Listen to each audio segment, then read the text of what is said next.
안녕하세요. 미국 주식으로 부자되기 미주분입니다. 자, 오늘 장 마감 후에 트럼프 상호 관세 정책이 나왔는데 본장에서는 시장이 되게 좋았거든요. 상승했는데 이게 나오고 나서 지금 분위기가 심상치가 않습니다. 나스닥이 선물 기준 지금 4% 가까이 빠지고 있고 S&P 500도 3% 이상 빠지고 있어요. 지금 본장에서 어떻게 될지 모르겠지만 그래서 오늘 영상에서는 트럼프 상호 관세 정책 내용의 핵심 내용 정리를 한번 해드리고 시장의 반응이나 향후 전망에 대한 이야기를 한번 해볼까 합니다. 제가 워낙 급하게 자료를 정리하느라고 씻지도 못하고 방송 촬영을 해서 오늘 얼굴 촬영은 하지 않았습니다. 참, 그리고 제가 시작하기 전에 이 말씀을 좀 더 드리고 싶습니다. 제가 운영하는 스터디 클럽에서는 제가 공부한 여러 가지 자료들을 올려드리면서 우리 스터디 클럽 회원분들이 스스로 판단하실 수 있게 제가 좀 도와드리는 그런 방향성으로 운영하고 있고, 그렇게 하다 보니까 저는 이런 생각을 해서 이런 판단을 했고, 그래서 이런 식으로 종목을 매수 매도하고 그 결과로 어떤 결과가 있었다라는 취지의 내용을 공유해 드리고 있고요. 제가 공지해 드리는 목적도 이렇게 다 말씀드리고 있습니다. 그런데 유튜브에 가끔 관련 내용을 공개하면 제가 산 종목과 매도한 종목을 따라 하려면 어떻게 해야 되냐고 물어보시는 분이 계시는 것 같아요.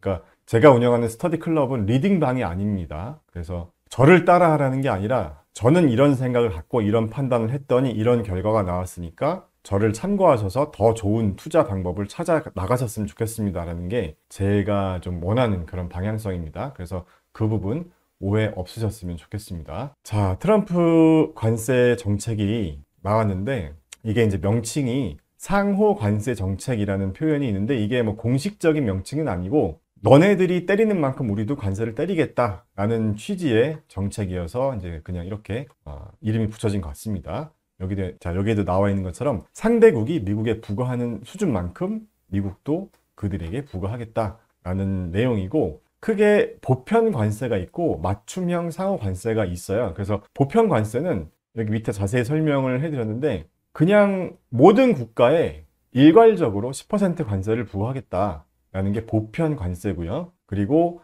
상호 관세라는 거는 미국이 상대적으로 불이익을 받고 있는 만큼 우리도 부과하겠다. 단 절반 수준으로 부과하겠다라는 겁니다. 그러니까 이게 불이익을 받고 있다라는 이 판단 근거까지는 뭐 정확히 모르겠지만 이 표를 보시면요. 이 앞에 있는 숫자가 미국이 불이익을 받고 있다라고 판단한 부분이에요. 그래서 중국 같은 경우는 우리가 67% 정도 불이익을 받고 있기 때문에 그 절반 수준인 34%를 관세로 적용하겠다는 거고, 우리나라 같은 경우도 25%로 이렇게 되어 있습니다. 베트남 같은 경우는 46%로 되어 있네요.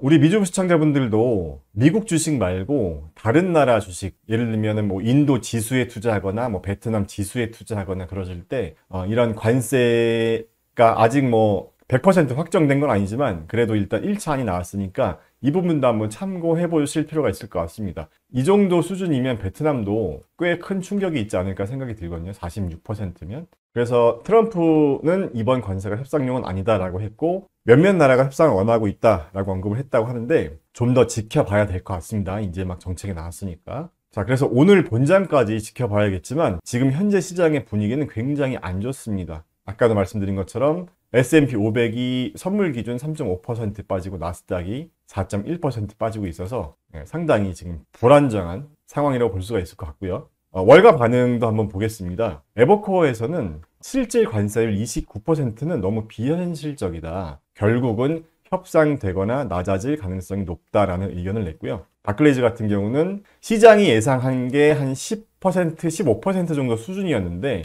시장의 예상보다 훨씬 높은 수준으로 나왔다라는 의견을 낸 것 같습니다. 그리고 또 다른 의견도 보면요. 자, 이번 관세가 소비자 세금 인상 효과, 그러니까 법인세 인상 기준으로 보면 거의 2배 가까이 인상한 수준이다. 그래서 굉장히 최악의 조합이다라는 의견도 있어요. 이게 어느 정도로 적용될지는 좀 더 지켜봐야겠지만 이 정도 관세 수준으로 된다라고 하면 소비자 물가 같은 경우는 3%에서 5% 정도 누적 상승 가능성이 있다는데 이 정도면 엄청난 거죠. 이 정도 수준이면 거의 2022년 그 당시 물가로 다시 돌아간다는 얘기입니다. 자, 이렇게 되면 기업 입장에서는 제품 원가가 올라가기 때문에 마진이 줄던가 가격을 인상시키던가 둘 중에 하나인데 당연히 소비가 둔화되겠고 그렇게 되면 물가는 상승하고 소비는 둔화, 그러니까 성장이 둔화되는 스태그플레이션으로 갈 가능성도 있다라는 거죠. 자, 그래서 우리는 어떻게 대응하면 좋을까에 대한 이야기를 한번 해보겠습니다.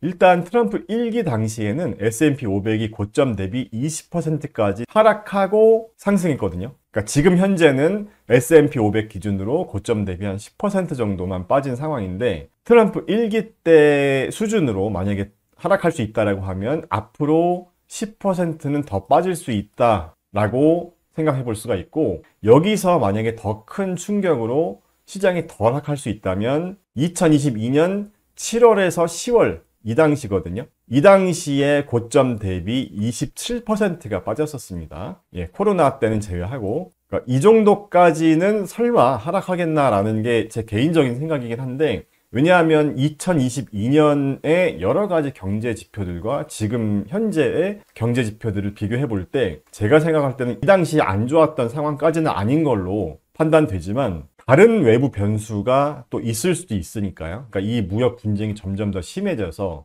실제로 시장이 우려하는 것처럼 물가가 상승되고 소비가 둔화되는 스태그플레이션 단계까지 간다라고 한다면 경기 침체 수준, 그러니까 베어마켓으로 들어갈 수도 있지 않을까 하는 우려감이 있습니다. 자, 그 정도까지는 안 가길 저도 바라고 있고, 조정이 돼도 고점 대비 20% 정도 수준에서 좀 마무리가 되길 한번 바라보고요. 자, 그리고 우리가 역발상으로 생각해 보면 언제나 우리에게 기회가 되던 시기는 이런 시기들이었습니다. 그러니까 정말 공포감이 극대화되던 이런 시기들이 우리에게 기회가 있었던 그런 시기였고, 그런데 참 아이러니한 게 제가 유튜브 영상이라던가 여러 가지 어떤 시청자분들의 반응을 보면 이렇게 시장이 안 좋을 때는 조회수도 안 나오고 댓글도 별로 안 달려요. 그러니까 그냥 안 보고 싶으신 것 같아요. 그러니까 주식창도 안 보고 싶고 이런 영상도 안 보고 싶고, 그리고 조회수가 잘 나오고 반응이 좋을 땐 언제냐? 이렇게